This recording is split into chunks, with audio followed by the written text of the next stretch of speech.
Yesu nashimwe bene data, nizera ko mumeze neza. Muri video y'ubwashize nababwiye impamvu Imana igukangura ku isaha y'isa 9 ndetse n'icyo uba ugomba gukora ukimara gukanguka. Muri iyi video rero nje kukubwira ibintu bitatu wabwira Mwuka Wera mbere yo kuryama, mbere yo gusinzira, hanyuma ukagubwa neza muri iryo joro. Nubwo ibintu abantu bakunze kubisuzugura ndetse no kubipinga, ariko Mwuka Wera byitaho. Mwuka Wera arabigenzura ndetse ndakubwira n'impamvu umwuka ari mu buzima bwawe ndetse na misi yafite ku buzima bwawe ndetse n'iy'abahera bose muri rusange, abo twita yuko Imana yatoranyije. Reba neza rero yuko wakoze subscribe mbere yuko dutangira. Hanyuma iyi video yacu nuza kuza kuyikunda, uze kuza kuyilikinga, uyisharinga, utwandike no muri comment tubwire ngo nayikunze. Ese Mwuka Wera ni muntu ki? Mwuka Wera ni imbaraga Imana ikorana nazo kugira ngo isohoze ibyigambira ku buzima bwacu. Dusomye mu gitabo cya Luka igice cya mbere umurongo wa 35 haravuga ngo marayika aramusubiza ati Umwuka Wera azakuzaho n'imbaraga zisumba byose zagukingiriza, nicyo gituma uwera uzavuka azitwa umwana w'Imana. Marayika Gaburiyeli ari kubwira uyu mwari w'i Nazareti, yaramubwiye Umwuka Wera namara kukuzaho, Mwuka Wera namara kukuzaho nibwo uzasama umucunguzi, nibwo uzasama umwana witwa Yesu Kristo. Ibyo bizaba ari uko Mwuka Wera ageze gute yakujeho. Bishatse kuvuga yuko Mwuka Wera ari we usuhuza iby'Imana igambira ku buzima bwacu, adahari ntibyasohora. Reka dusome wenda no mu gitabo cy'ibyakozwe n'intumwa igice cya mbere umurongo wa 8 kugira ngo dusobanukirwe neza. Haravuga ngo icyakora muzahabwa imbaraga Umwuka Wera nabamanukira, kandi muzabagabo bo guhamya i Yerusalemu n'i Yudaya n'i Samariya no kugeza ku mpera z'isi. Bishatse kuvuga yuko Mwuka Wera ari we wenyine Imana ikoresha kugira ngo isohoze ibyigambira ku buzima bwacu ndetse no ku buzima bw'abera bose muri rusange, abo twita ko Imana yatoranyije. Mbese niyihe misiyo Mwuka Wera afite ku buzima bwacu?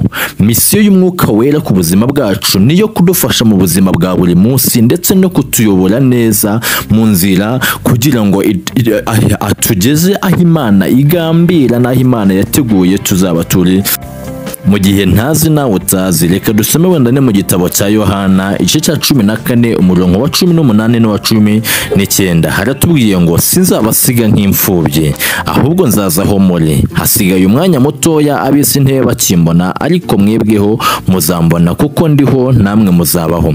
Bishatse kuvuga yuko muri misiyo zazanye Mwuka Wera iyo kutugeza ahabaye nawe, iyo nayo irimo. Ahabaye ni heza arahazi, niyo mpamvu afite na misiyo kugira ngo tugereyo nawe, tubane nawe mw'iyo paradizo, tubane nawe mw'ibyo byiza. Ari nayo mpamvu usanga abafite uwo mwuka bafite uko babayeho, bafite ubuzima bwabo bw'umwihariko, kuko uwo mwuka arabayobora akabemeza buri kimwe cyose, akabereka buri kimwe cyose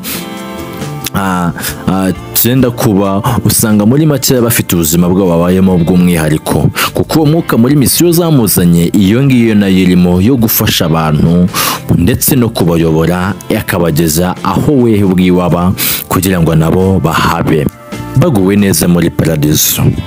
Indi misiyo yazanye Mwuka Wera ni ukwemeza abantu iby'ibyaha byabo, kugira ngo bamenye yuko ibyo bakora ari bibi, kugira bamenye neza yuko ibyo bakora bizabatera kurimbuka.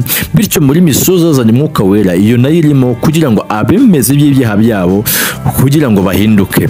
Dusomye mu gitabo cya Yohana ibice 16 umurongo wa 8 haratubwira ngo ubwo azaza azatsinda ab'isi, abemeze iby'icyaha n'ibyo gukiranuka n'iby'amateka. Muri misiyo zazanye Mwuka Wera ni ukwemeza abantu nanone iby'ibyaha byabo, imirimo babayemo mibi, imirimo babayemo itanejeje Imana, ndetse no kugira ngo Mwuka Wera bibutse yuko ibi byose bizarangira, ibyo babayemo bita yuko ari byiza kandi ari bibi, abemeza yuko bizarangira, hanyuma buri muntu wese agacirwa urubanza cyangwa se agacirwa amateka y'ibyo yagize gute yakoze.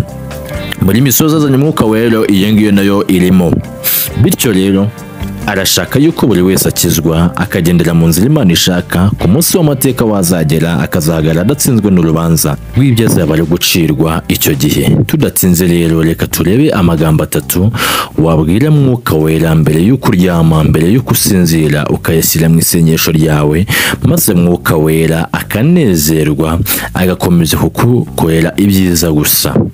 Aya magambo ngiye kukubwira abantu benshi bakunda kuyasuzugura, abantu benshi bakunda kuyatesha agaciro, ariko Mwuka Wera afite uko ayafata.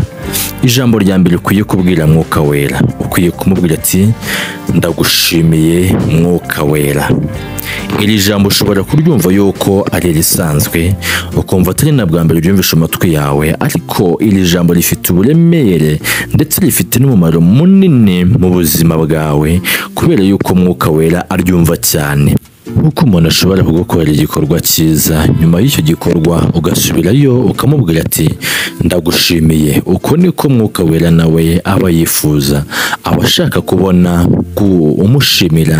umushimira kubwira akazi gakoze katoroshye kadakorwa na buri muntu wese ubonetse.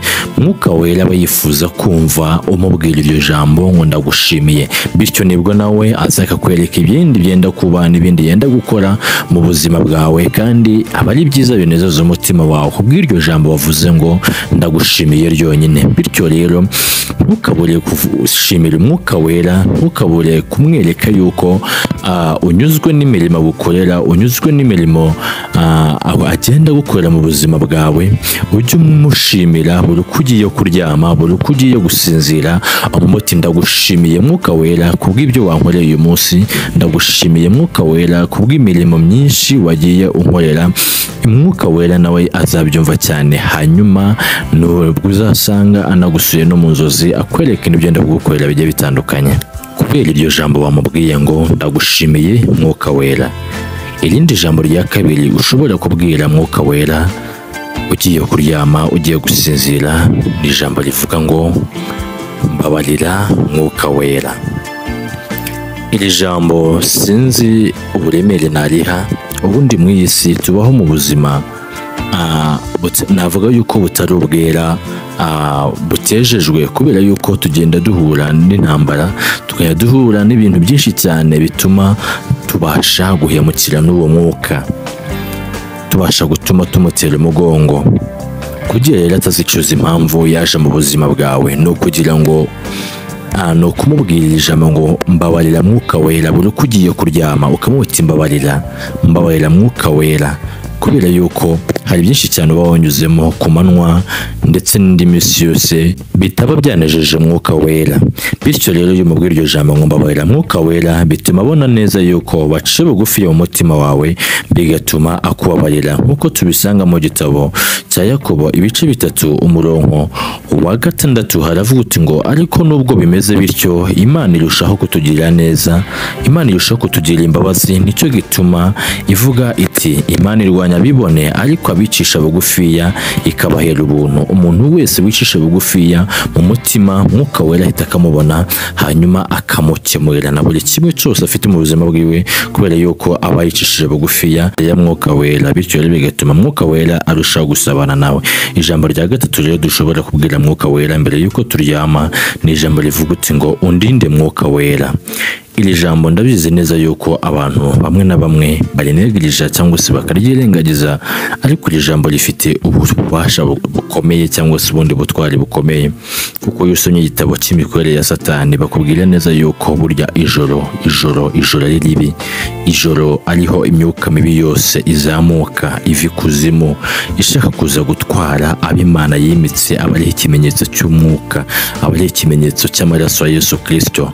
Bityo rero iyo ubwiye Mwuka Wera ati undinde Mwuka Wera, bituma akurinda iryo joro, akakurinda n'ibyo byose byabasha guhungabanya ubuzima bwawe ndetse n'ubugingo, kubera ko Satani aba abuhigisha imbaraga nyinshi. Bityo rero iyo ubashije kubwira Mwuka Wera ati undinde Mwuka Wera, arushaho kurinda ndetse akarushaho kurengera akagufatira n'iyo myuka yose yabasha kuguhutaza cyangwa se guhutaza ubuzima bwawe muri iryo joro, hanyuma akanazamuka ku Mana akagenda kukunihira iminwe nk'uko tubisaba mu ijambo ry'Imana, akakwingingira kugeza ubwo ushiduka ubaye mushya, umunsi wawe ejo wazakurikiraho, umunsi wawe ukaba ubona uhiriwe, ukabona ari umuco gusa. Burya ibi byose byaturutse kuri aya magambo atatu wabwira Mwuka Wera ati ndagushimiye Mwuka Wera, mbabarira Mwuka Wera, undinde Mwuka Wera. Aya majambo ujye uhora uyazirikana ku mutima wawe, uyabwire Mwuka Wera, nawe azarushaho kwegera. Urakoze cyane kuko wumvishe iri jambo twari turimo tuganira cyangwa se ibintu turimo tuvuga. Imana iguhereze umugisha. Kora subscribe rero kuri channel, wibuke gufungura n'inzogera, kandi iyi video nimba igufashije uyisharinge, nimba wanayikunze uyilikinge, hanyuma utubwire muri comment uko wayibonye. Urakoze cyane, naho ubutaha tuzosubira. Imana ikomeze kubarinda. Amen.